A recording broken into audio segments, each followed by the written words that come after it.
Morning, folks. How are you? Laura, you're online, I see there. I might just test my presentation if that's all right.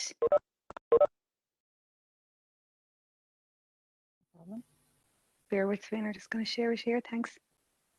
Morning, Geraldine. Morning, how are you?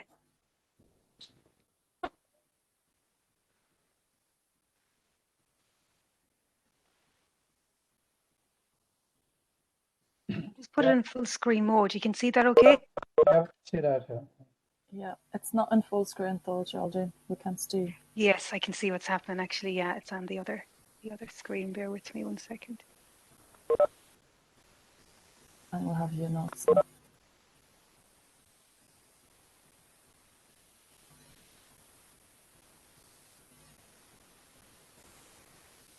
Is that better, Laura? We just have your notes to the side. We don't see just the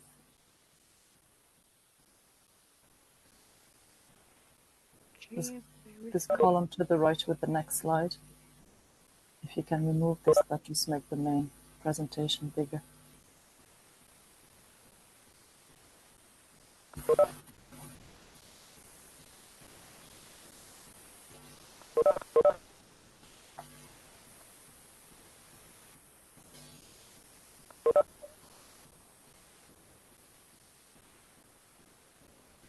So you're seeing the notes view, Laura, is it, as opposed to the actual presentation view?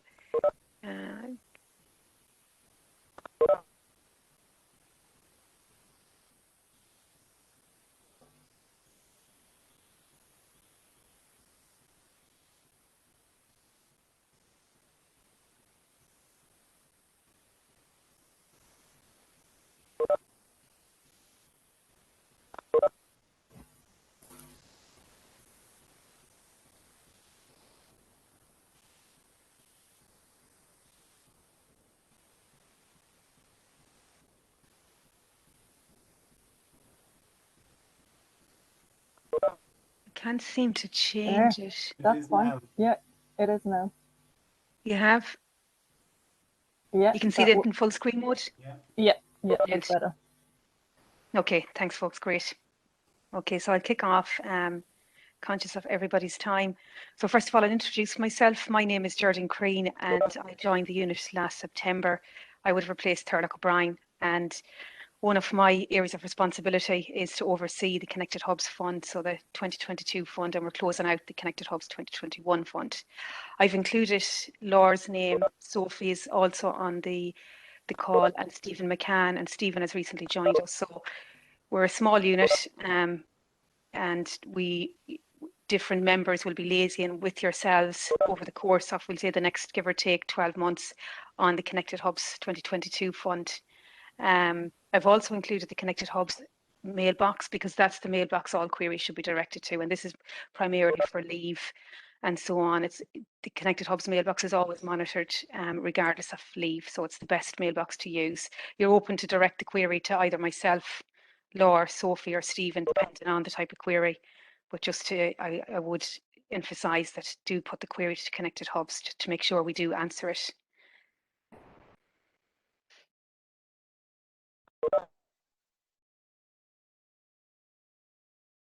Okay, so this morning I'm just going to give a brief overview of the scheme.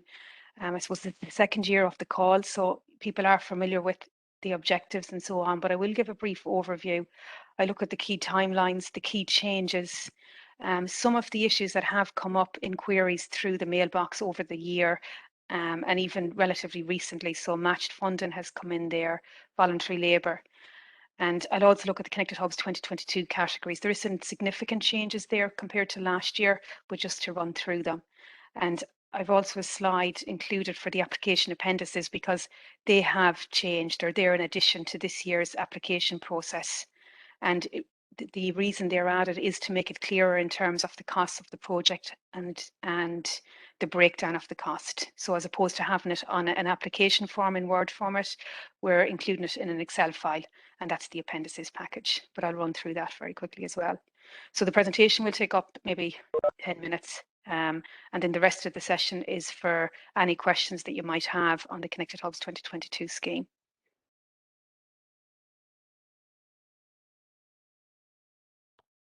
So looking first at the objective and the overall aim of the fund.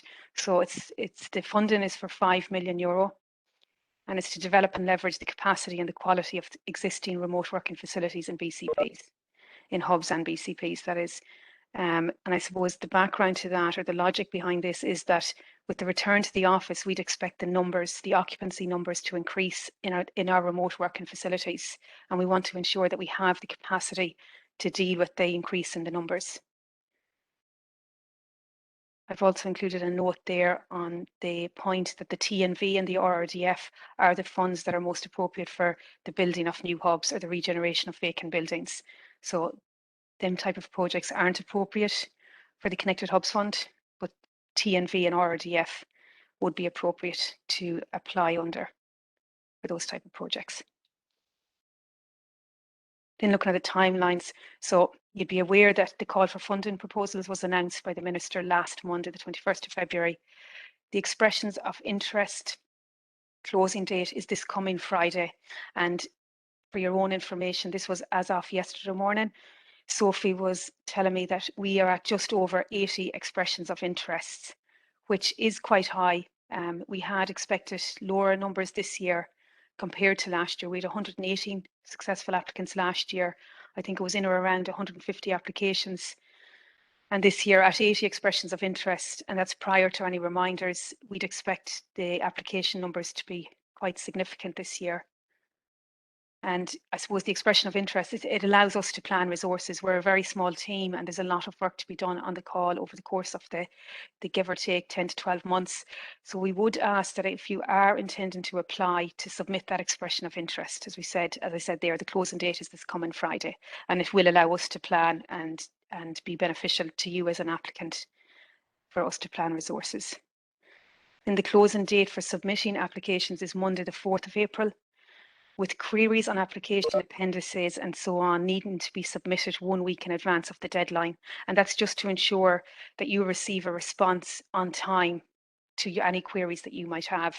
What we have seen to date, and appreciating that everybody is busy, we would get the majority of the queries in the last 2 or 3 days leading into the deadline, which it isn't good for us, but it isn't good for ye either, because we may not be able to answer your query on time in order for you to submit the application by the 4th. So we are putting that timeline in there, if you can at all, to get your queries in by Friday the 25th of March. That will enable us to prioritise getting the replies out to enable you to submit your application in advance of the closing date, Monday the 4th of April. And then finally, to highlight, the 11th of November is the project completion deadline this year. So we have gone out 3 months earlier with the announcement. We're aiming to go out 3 months earlier with the funding announcement. So the call announcement was 3 months earlier, the funding announcement, we'll work hard towards achieving that. So Q2 is in the slide. It's also in the scheme outline. I've included a footnote there to say that we will aim to go out with the announcement pending the Minister's availability and pending the number of applications received, the end of April, early May. And again, it'll be a joint effort on everybody's part. If as I said, if we can adhere to them timelines, we'd be in a good place. Then the key changes compared to last year's call. The first one there's a new qualifying condition. So that is where the applicant's Connected Hubs 2021 project is incomplete, any new proposal would fail to qualify unless the department has granted an exemption, and that would be exceptional circumstances only. But obviously there is a facility there to keep engaged with the department, and with various different applicants have kept engaged with us, and we're hoping that all projects will finish within the 31st of March deadline. But that qualifying condition is in there for that reason. Then hub categories is a second change, and this is, and I've skipped a few bullet points there, I'll go back on them, but the hub categories, while they're changed in the description, so we've commercial or for-profit hub, and then we've a social enterprise hub or other not-for-profit hub. So there's essentially 2 categories there, or 3 rather. There's the commercial for-profit, the social enterprise, and then there's other not-for-profit hub. For the purpose of this call, the majority of BCPs would be considered to be a social enterprise. Obviously, we have to allow then for others that may not be a social enterprise, and that's the reason for the third category, other not-for-profit hub. Commercial for-profit hub, self-explanatory, but there is a footnote there in the scheme outline. Going back up to the VAT inclusive exclusive, we've defined it. We've defined it this year to be, the presumption is, and this is to protect against any risk of double funding. We're expecting to be audited next year on our connected hub schemes, and we want to avoid any risk of double funding. And to do that, what we're saying is we're going to presume applicants are VAT registered unless we get a letter from Revenue with the application stating otherwise. And this is outlined in the scheme outline. If you want to refer to the scheme outline as you're completing your application form, it's also referenced in the appendices document, because on the appendices document, we call out that fill out your application exclusive of VAT, because the presumption is that you're VAT registered. Now, obviously, there will be people that aren't VAT registered, and community groups, for example, comes to mind. And what we would say there is get a letter from Revenue to state that you are not VAT registered, and fill in your application inclusive of VAT costs, and we will fund the VAT costs in them circumstances.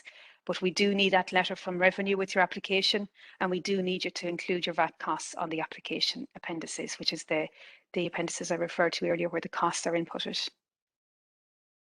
And then lastly, there is the change in the multi-hub applications. So last year, there was an unlimited number of hubs that could be contained within any one multi-hub application. This year, there's a limit or a maximum of 5. There's a minimum of 3.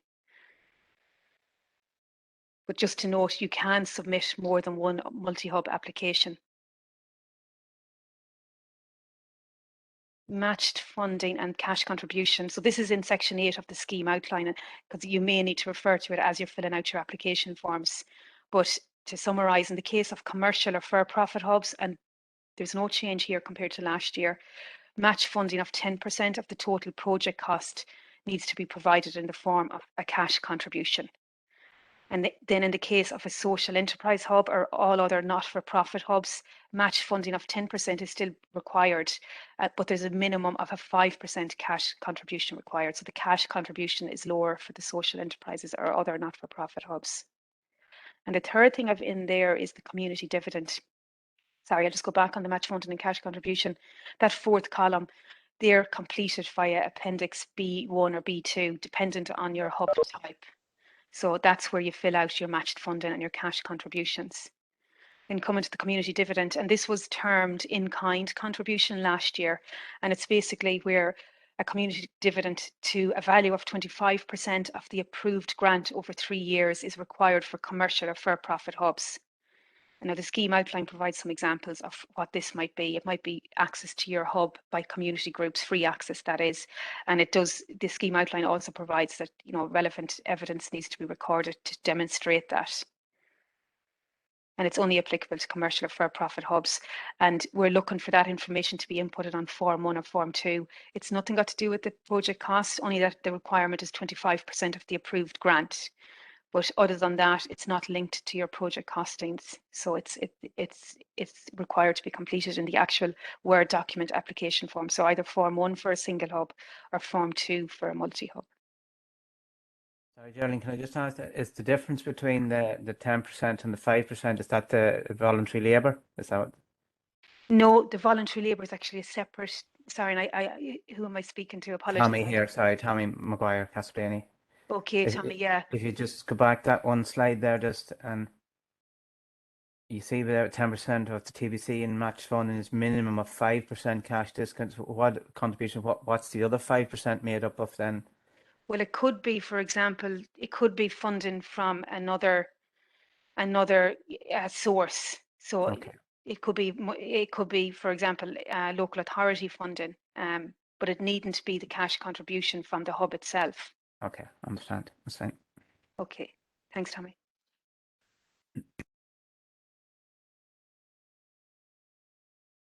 So then you'd mentioned voluntary labour there, Tommy. So this slide is covering the voluntary labour. So the 2022 call will permit the use of voluntary labour up to a maximum of 5% of the cost of a line item. It's clearer actually when we come to the appendices section. But basically, to give an example, if you're renovating part of the hub, somebody might be volunteering their time to paint a room, and that can be documented in the appendices to show that where it comes into under the total project cost, but it's limited to a maximum of 5% of the cost of that line item. And there's also a limit of €14 per hour for the voluntary labour. And there's a note there, Appendix B1 or B2 is where the voluntary labour is completed, as well as Appendix A, but I'll cover that once I get to the appendices slide.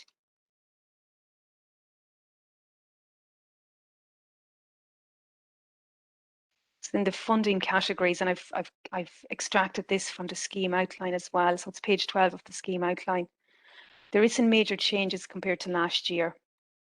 There's 14 categories. This is based on feedback that we received from the various different stakeholders. And one new one is the podcast and creative studios. That came in from a number of different stakeholder groups as being a requirement or something that would be useful for the hubs to be able to be funded via Connected Hubs. The other elements, largely in line with last year. We have made it more general, and the example being we called out car charging facilities last year, but here we've left it at sustainability green elements. So it's really to think about what would work for your hub in terms of kind of sustainability and green elements. So it's really, I suppose, what we'd want to see is the logic behind what you're requesting. Like that's the basis of that. It's not just because it's on the list, but there's actually a needs assessment done, and there's a logic to the request. And I want to just mention when I'm on this, there was a lot of suggestions received in for current funding requirements in terms of the hubs and sustainability from another point of view, not so much the sustainability from an environmental perspective, but the sustainability of the hubs in terms of costs. It is something we're looking at. The Connected Hubs Fund is a capital fund, so we can't cover to as much as we would like under the Connected Hubs Fund the current capital that's deemed to be required by the hub users or the hub managers. What we are doing is we are looking to develop a Connected Hubs network strategy, and this topic is going to be covered in there, and we will be looking at that in more detail. But there's project management costs on page 12 of the outline of the scheme outline. There's a maximum of 10% of total project costs will be permitted for project management and administration costs, professional costs, and so on. So if you want to take a look at page 12, there is a 10% allowance there. So these are the application appendices. It's not a great screen, but these are available on gov.ie with the application forms. So this is Appendix A, and basically, and I'll use the mouse, I mentioned voluntary labour. So this will be completed first of all by both a single hub user or application and by a multi-hub applicant. The difference between a single hub applicant and a multi-hub applicant with regard to Appendix A will be the number of hubs. So the hub name, there'll be multiple hub names in here for a multi-hub application, and obviously for a single hub application there'll only be the one hub name. The line items, these are the 14 categories. I know the text isn't very clear, but these are the categories that I had on the previous slide, and we've put in another one because the categories that are on the scheme outline, they're suggestions. We would expect to see further options in proposals, and they should come in under the other category. So we're not limiting people to the 14 categories. We just want to try and have it as managed as possible, so that when we're extracting data at the end of the call, we can see where money was allocated, and that's going to come in via various different briefing requests and so on to see what worked, as well as for yourselves, we can see what worked and what's needed and what has been funded and so on. So the voluntary labour, to come back to that one, if line item 1 is renovating the hub, as I had said, the description of the voluntary labour might be painting the hub, and then the cost associated with that part of the line item will be put into this cell here, which is the cost of the voluntary labour element. And then to come to Appendix B, and I'll go straight to the voluntary labour on this one. to link it back to what I was saying there. So Appendix B1 or B2 will be completed by a single hub. So that's going to be either a single hub where there's only a single application, or a single hub within a multi-hub application. And in here, the total voluntary labour. I'm going to revert back. So the total voluntary labour for your hub. So hub A might be here in a multi-hub application. There might be 3 line items. One of them line items might have voluntary labour included, and it's the total voluntary labour for just that hub that should be completed in that single hub's B1 or B2, whichever is appropriate. So basically B1 or B2 is completed by a single hub applicant, be it a single hub application or a single site within a multi-hub application. And again, I would recommend that you look at the appendices and the forms. I'd expect people to have questions, but maybe not. But obviously we're available to answer questions, and we would ask that the questions come in as soon as possible, because it really is a tight timeline in one regard, considering the resources that we have. So if you could review the applications, or indeed if you have questions now, I would welcome them. And I just stop sharing my screen there. And I would actually ask if you could submit questions via the chat. I should have said that at the start, just to manage them. We can see them coming on the chat facility, and it'll just be easier to facilitate answering them. So if you want to submit your questions in the chat, and I can take them from there. Bear with me, I'm just going to swap my screen here so I can actually see them.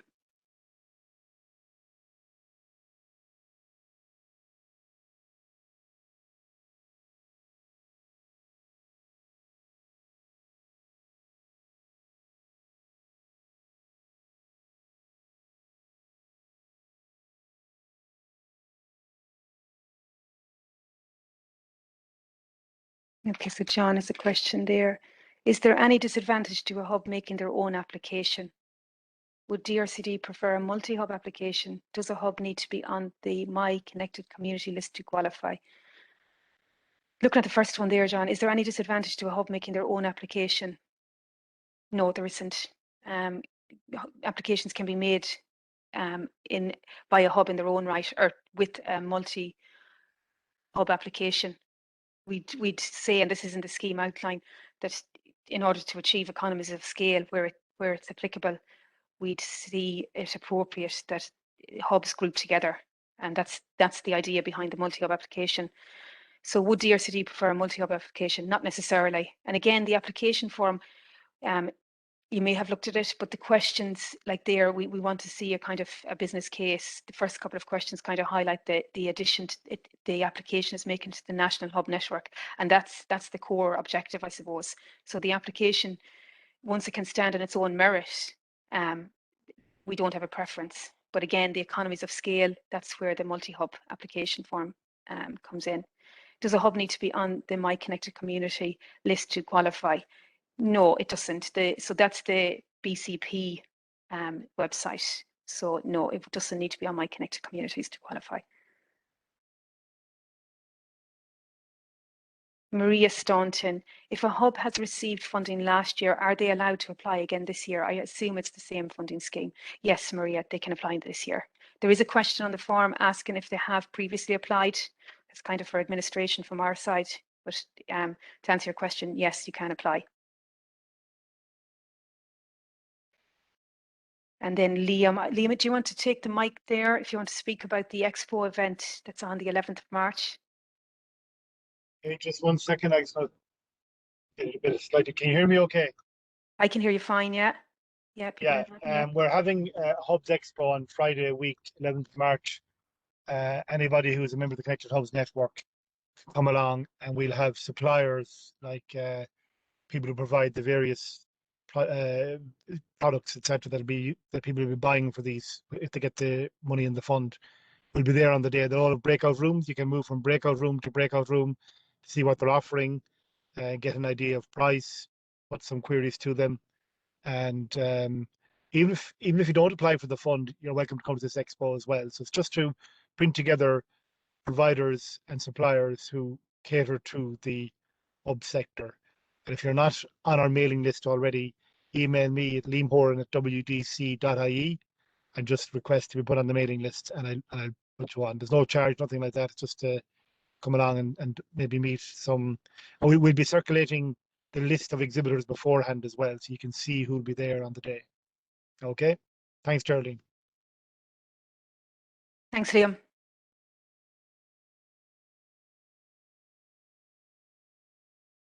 Sounds very good, Liam, actually. I'd said that yesterday as well, but it sounds excellent. So Brian has asked, do you need 3 quotes for all works being undertaken? It depends on the costs, Brian. The scheme outline is saying it needs to be in the Connected Hubs call it needs to be in line with EU and national procurement guidelines. There's 1 or 2 queries similar to this yesterday, and what we have committed to doing is creating a 1-page document on procurement, and I might just cover that one off in that. So as we said, we're doing up an FAQ. So if you would be extracting the questions from the chat and we'll be supplying the answers. So I'll actually answer that in the FAQ as well.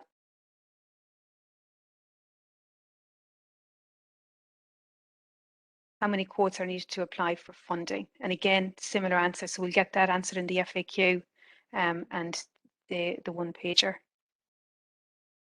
Alan is asking, if applicant is VAT registered, the application is ex-VAT. If applicant is VAT registered, yes, the application is exclusive of VAT. So don't include VAT, Alan. Yeah.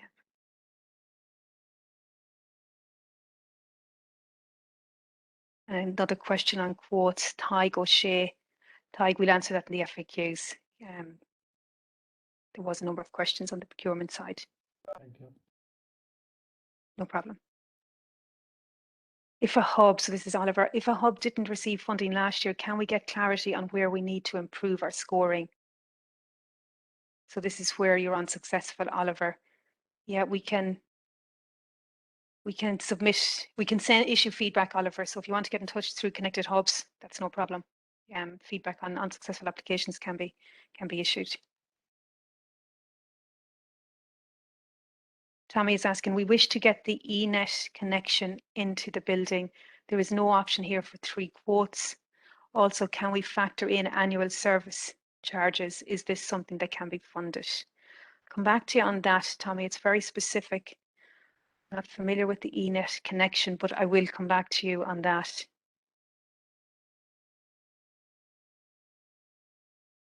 If you wanted to even pop that to the Connected Hubs mailbox, Tommy, just to be sure,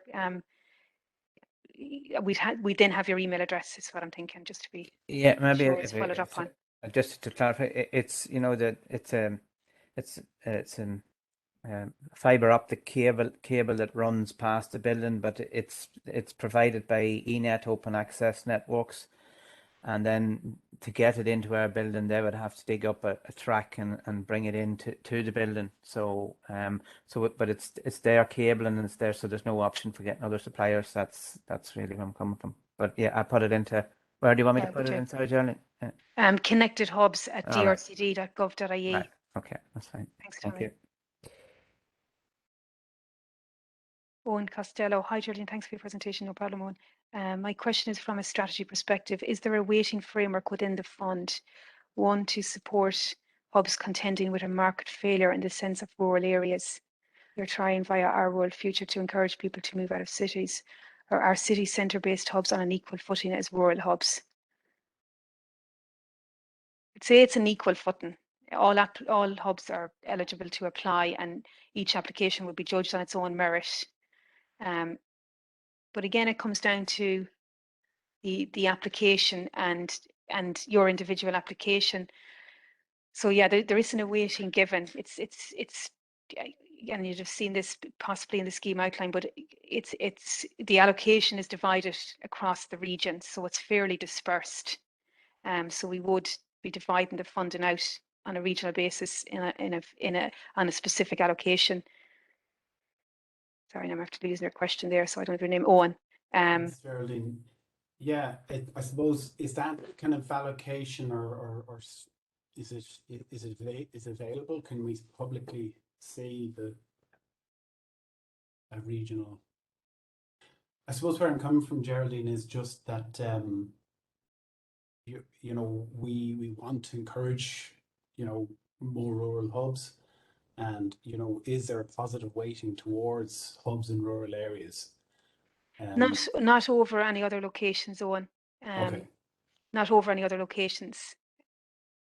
And I Like, while suppose- the funding is distributed fairly across the regions, like there okay. wouldn't be an additional weighting, and that's how I'm reading your question. There wouldn't be an additional weighting given to a rural hub over an urban hub. But Okay, it's on the merits of the application form and the application that's submitted. And the second part of my question was that, you know, again, in terms of market failure, social enterprises don't have the same access to commercial funding that for-profit, you know, enterprises would. So is there any weighting within the fund to kind of allow for that disadvantage that social enterprises would encounter when trying to raise funds? No, there isn't. It's judged Okay. on the proposal. Thanks, Owen. Thanks, Geraldine.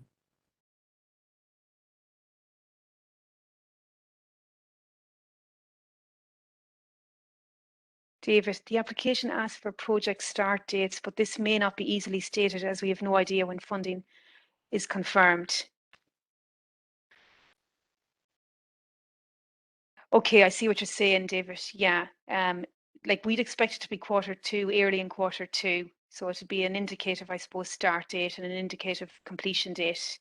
It's all we have to work on, but we would be working hard towards that announcement date. I can't say that. Geraldine, can I just jump in there? Yeah, of course, Laura. David's question. Yeah, David. What I would say, actually, Geraldine is right. So we have kind of, I think we've stated end of April, early May, maybe for the announcement. I would draw your attention in the appendix back. There's an Appendix C, and that's the banking detail that will be required to be provided in the event that you're successful to the scheme. So just have a look at this, because the quicker we can get this information back from you, the quicker we can issue your funding.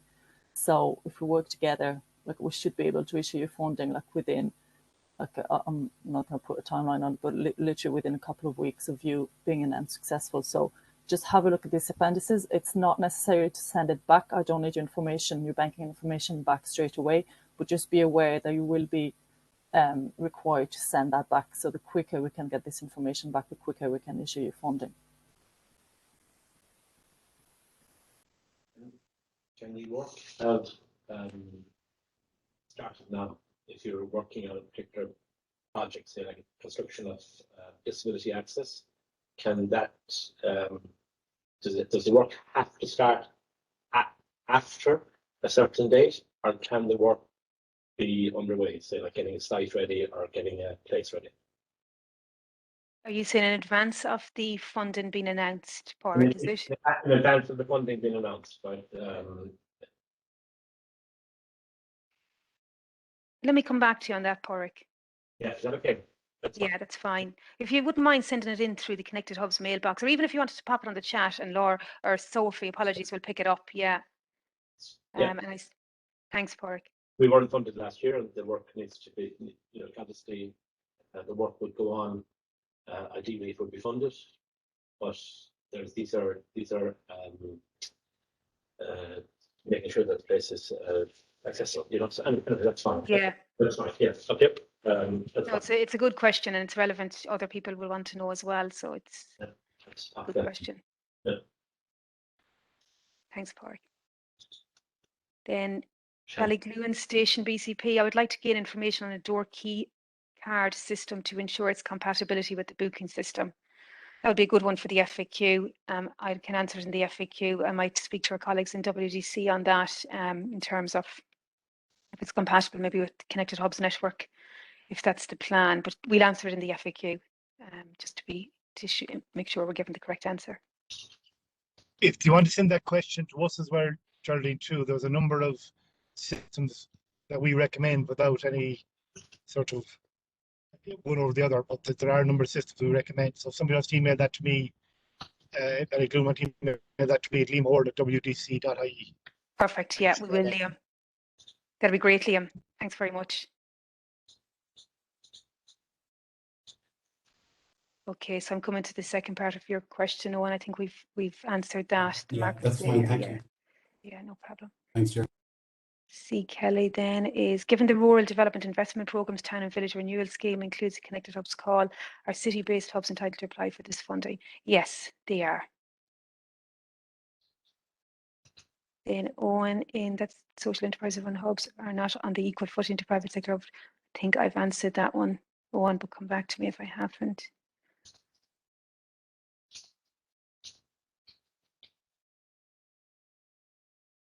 David, VAT was included last year. Why has this changed? It's just to reduce the risk. Last year the onus was on the applicant to ensure, but we just want to reduce the risk. We're expecting to be audited, and I suppose we're improving as much as possible as we can on the Connected Hubs 2021 scheme. We're aware that it's relatively straightforward to get that letter from Revenue, and it's just it's clearer, I think, for applicants, and it would be much it'd be clearer for an auditor's perspective as well, David. Yeah, I actually got it within 3 or 4 days, so it's a quick turnaround. Well, thanks, Tig. Yeah, it's good to get the confirmation on the call.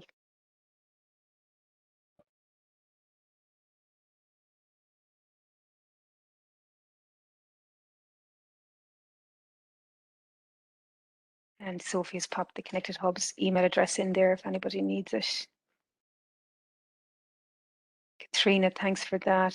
She's put in a link and it's saying is compatible with BaseWorks system used for Connected Hubs booking system. We have it installed and have discussed with Connected Hubs before. So we can add that into the answer, and we'll take Liam's, we'll be sending it on the question to Liam, and WTC, or as Liam has said, will provide input into it as well. So we'll group them once together.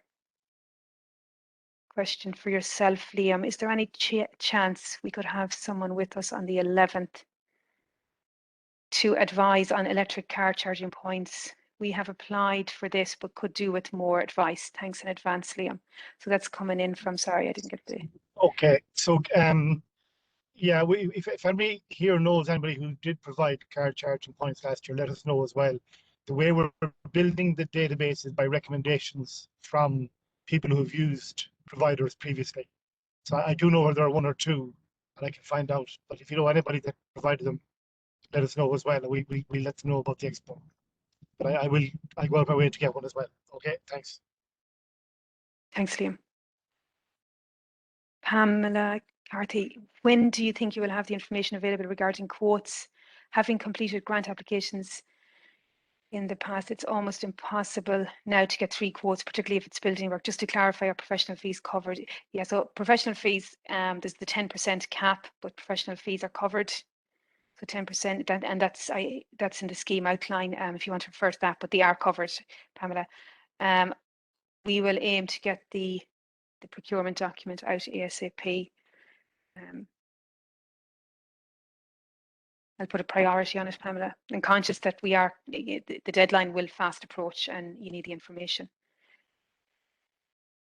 So Sophie, can I check the FAQs? When are they going to be up on our website?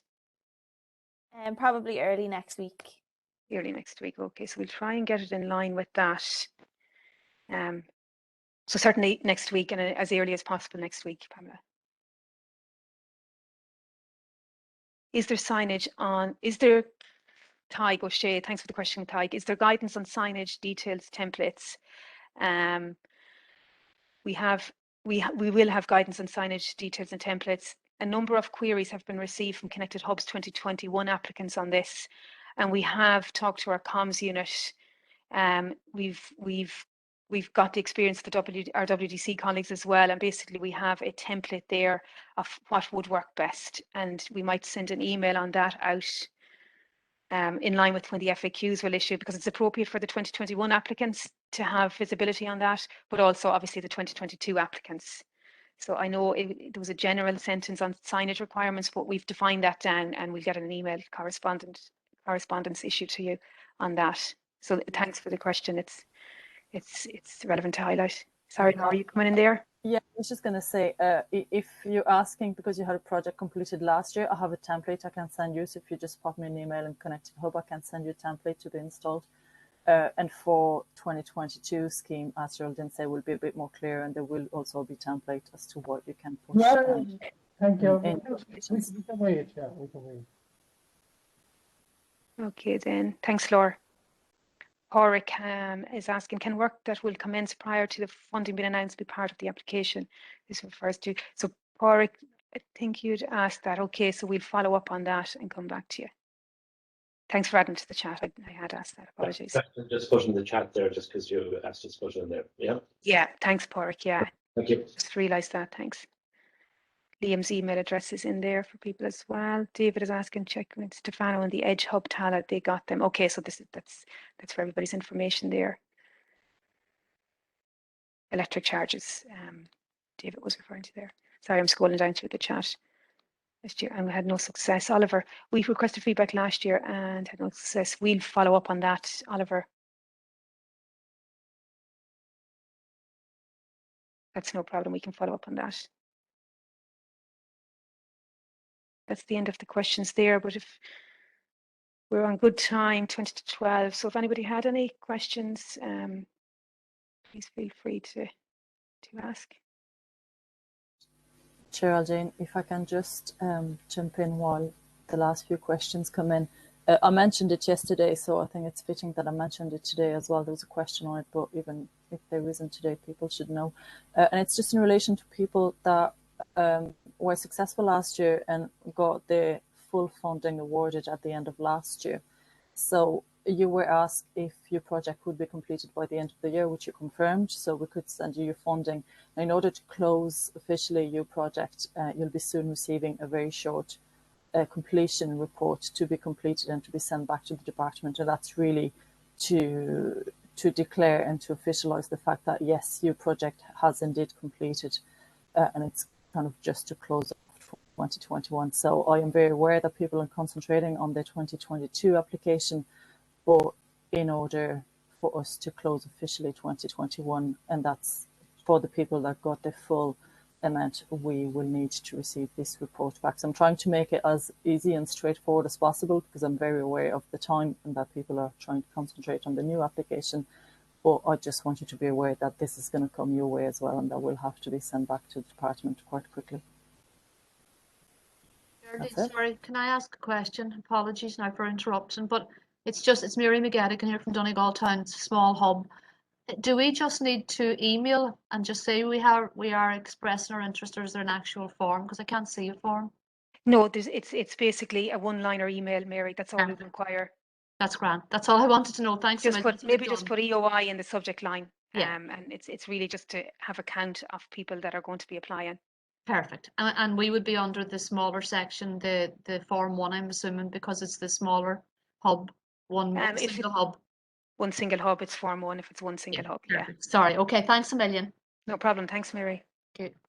And John has sent in a question. Last year, 5% could be made up of free use of the facility by community groups. Is this in place this year? No, John. The free use is relevant this year to the community dividends. So it's last year could be made up of. I presume you're referring to matched funding there. So it's voluntary labour there's voluntary labour as per the slide on voluntary labour, but free use isn't applicable there. It's applicable to the community dividend portion, which is required by commercial hubs only. Yeah, I think John is looking after the BCPs there, so I don't even think that's relevant. Yeah. To the BCPs.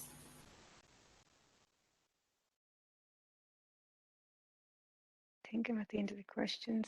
Oh, no, sorry, Dave, apologies. Does the procurement need to be completed pre-application? There may be a cost associated with some of the procurement processes. Dave, sorry, I had to scroll down. There may be costs associated with the procurement process, so people may not want to complete their procurement. What we look for in the application, and it's called out in the evaluation criteria, is that there's clear timelines. So if you intend to go down a particular route for procurement, we'd want to see the process, but you may not be in a position to complete the procurement because of this costs. Obviously, we can't guarantee the funding. So the requirement is that you know the procurement process you're going to be taking, and that it's outlined clearly in terms of timelines and so on, and that whatever you can do, you know, in terms of, like, I know you can go out and ask for quotes, or, you know, tell people in advance that you're going to be coming out looking for quotes. So pieces like that would be relevant to include in your application form. But it doesn't need to be completed pre-application, because obviously where there's costs associated with it, we couldn't guarantee the funding. The de minimis query, we can handle it in the FAQ, Lisa. Basically, it's a 3-year, it's an EU regulation, and it stipulates that you wouldn't be approved. You wouldn't be approved for funding where you had received 200,000 the previous 3 years, and year 3 in that case would be this year, the 1st of January 2022, up until, I say, the 1st of May, pretending that we're going to announce on the 1st of May, or in the event that we were to announce on the 1st of May, that's year 3, 1st of January 2022 up to the 1st of May 2022. So it includes the funding that you're looking for from connected hubs. That any funding you received in that period of time, that's year 3, and then added to any public funding you received in the previous 2 calendar years, and that makes up your 3 years in relation to the 200,000 limit in 3 years. That's the requirement for de minimis. So if you have received 200,000 in them circumstances, public money that is, then you're in excess of de minimis and you wouldn't be eligible for connected hubs funding in 2022. Yes, all public funding, David.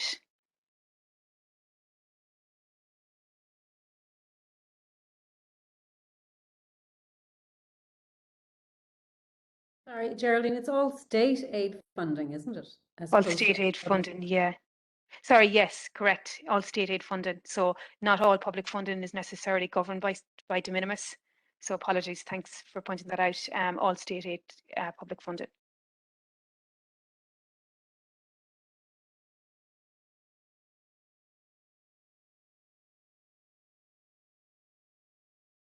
So it's quiet. There's no questions coming in. I'll bring it to a close if people are happy for me to do that. As I said, the FAQs will be published online, as Sophie said there, early next week, and I'll try and get that procurement document up there at the same time. Thanks very much, Geraldine. Thanks, Geraldine. Appreciate Okay, no it. problem. Thank Thank you you very much. Thanks folks. all. Yeah, thanks Bye-bye. for that. Bye-bye, everyone. Talk to you again. Bye-bye, everyone. Thanks, Bye. Geraldine. Thank you, Geraldine. Take care. Yeah.